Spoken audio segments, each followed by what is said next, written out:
Wolfgang Amadeus Mozart composed his first symphony at the age of 8. By the time he was a teenager, he had already performed for emperors and kings across Europe. He was a child prodigy, a musical phenomenon, a young man destined for immortal glory. And yet, Mozart would die at 35 years of age, buried in an unmarked mass grave, with a funeral attended by virtually no one.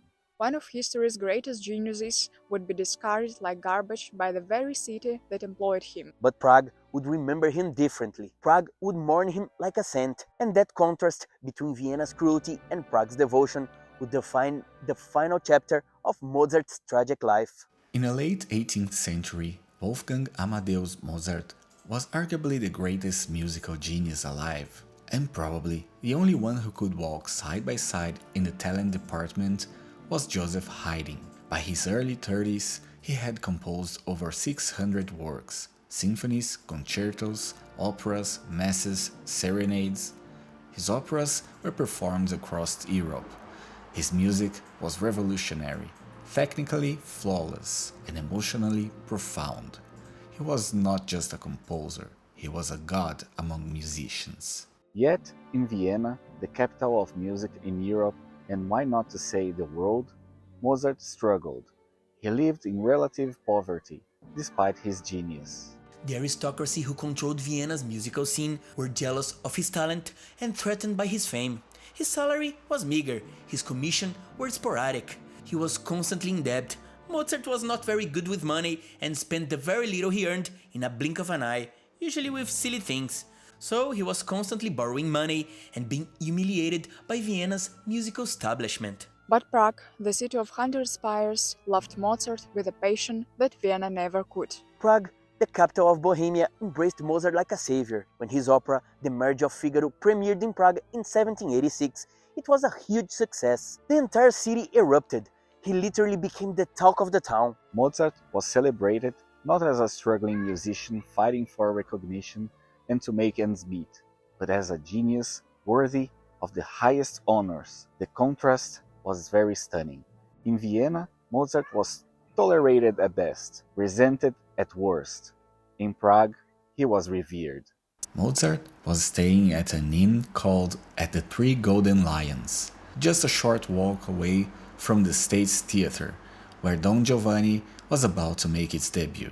But still, on the night before the premiere, on October 28, 1787, he still hadn't written the overture. Written because, according to him, he already had composed everything in his head. It was just a matter to put it to paper.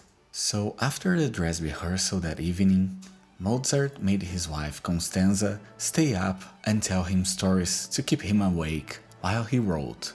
Tales from the Arabian Nights, Aladdin, Cinderella, but the moment she stopped talking, he started nodding off. Eventually, she gave in and let him take a nap. She promised just 1 hour, but he slept for 2 until 5 in the morning. By 7, the overture was finished. He rushed it straight to the copyist, and the ink on some pages was still wet when the parts landed in front of the orchestra. There was no time to rehearse it at all. That night, the musicians had to sight-read the overture to Don Giovanni in front of the audience. And somehow, it worked. The overture roused the crowd so much and to such enthusiasm that Mozart reportedly turned to the orchestra afterwards and said, "Bravo, bravo, gentlemen, that was excellent." Mozart visited Prague multiple times during his lifetime and always felt the love of the city reciprocated.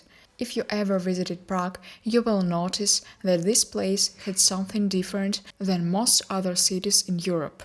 Mozart conducted performances and premiered some of his best works here. Prague gave him what Vienna denied: respect, admiration, and genuine appreciation for his artistry. For Mozart, Prague was not just a city, it was a place where he felt truly valued. By the autumn of 1791, Mozart was 35 years old and his health was failing. He had been composing relentlessly for months. In the summer of that year, he received a commission. A count named Franz von Falseck arranged for the anonymous commissioning of a requiem, a mass for the dead through intermediaries. The payment was generous, but the patron's identity remained secret. All communications came through an intermediary. Mozart never knew who had hired him. This mystery became an obsession. As he composed the Requiem, Mozart began to suffer from paranoia and dark premonitions. He became convinced that the mysterious patron was actually commissioning a Requiem for his own funeral. He believed that he was being poisoned and that he was dying. His wife, Constanza, begged him to stop this morbid thinking, but Mozart could not shake the conviction. He would work on the Requiem for hours, consumed by anxiety and dread. He told friends, "I am surely writing this Requiem for myself." The paranoia was likely born from stress, overwork, and declining health, but it felt real to Mozart. It consumed him. In November 1791, Mozart began to show signs of serious illness. He had a fever, his whole body ached, and he felt his energy drained rapidly. By early December, he was bedridden and his health declined rapidly. On December 5, 1791, at approximately 12:55 a.m., Wolfgang Amadeus Mozart died. He was just 35 years old. That was the actual day that the music died. The cause of his death remains one of the history's greatest mysteries. Contemporary accounts suggest a combination of illnesses like rheumatic fever, typhoid fever, influenza, or kidney failure. Some have speculated poisoning, but there is no credible evidence. The most likely explanation is that Mozart died from a combination of illnesses exacerbated by exhaustion, malnutrition, and the stress of constant financial desperation. The movie Amadeus, released in 1984, directed by the Czech director Milos Forman, did an awful job on Mozart's and Salieri's images. That is a fictional movie and nothing more, but it's a fictional movie, using real personalities, which creates confusion and misinformation. Mozart was not a clownish buffoon that acted like a 3-year-old on a sugar rush like depicted in the film. In reality, Salieri was a respected and generous teacher, who, after Mozart's death, educated the composer's son, Franz Xaver Mozart, along with other great musicians like Beethoven and Schubert. But going back to the story, what happened after his death reveals the true tragedy of Mozart's relationship with Vienna. Mozart was buried in a mass grave in St. Mark's Cemetery. There was no grand funeral. The city that had employed him did not mourn him publicly. There was no procession. There were no tributes. Vienna simply moved on. One of history's greatest geniuses was disposed of like garbage, buried in an unmarked grave with no ceremony, no recognition, no dignity. The contrast with Prague could not have been more stark. When news of Mozart's death reached Prague, the entire city was devastated. Prague did not forget Mozart. Prague did not move on. Instead, Prague stopped. On December 14, 1791, 9 days after Mozart's death, the Church of St. Nicholas in Prague's Old Town Square held a massive memorial service for Mozart. Thousands of people filled the pews and spilled into the streets outside. The entire city of Prague came to honor the man Vienna had discarded. The service was a grand affair, befitting a man of true genius. Mozart's music was performed, and as the music filled the church, thousands of people wept. Prague was saying goodbye to the composer it had loved so deeply. Vienna had given Mozart a mass grave. Prague gave him a cathedral filled with thousands of mourners and his own immortal music. The injustice is almost impossible to comprehend. Mozart, who revolutionized music, who created some of the most beautiful compositions in human history, who gave the world Don Giovanni, the Magic Flute, a Requiem, and countless other masterpieces, was thrown into an unmarked grave by the city that had employed him. Yet Prague, a city that never employed him officially, mourned him as a saint. Today, you can visit the Church of St. Nicholas in Prague's Old Town Square. You can stand on the same place where people gathered to honor Mozart. You can imagine the sounds of Mozart's music echoing through the vaulted ceiling. You can walk the same streets where one of the greatest geniuses mankind ever had walked through. You can also visit Vienna's St. Mark's Cemetery, where Mozart's remains lie in an unmarked grave. Despite centuries passing, Despite Mozart becoming the most celebrated composer in history, Vienna has never placed a monument at the exact location of his burial.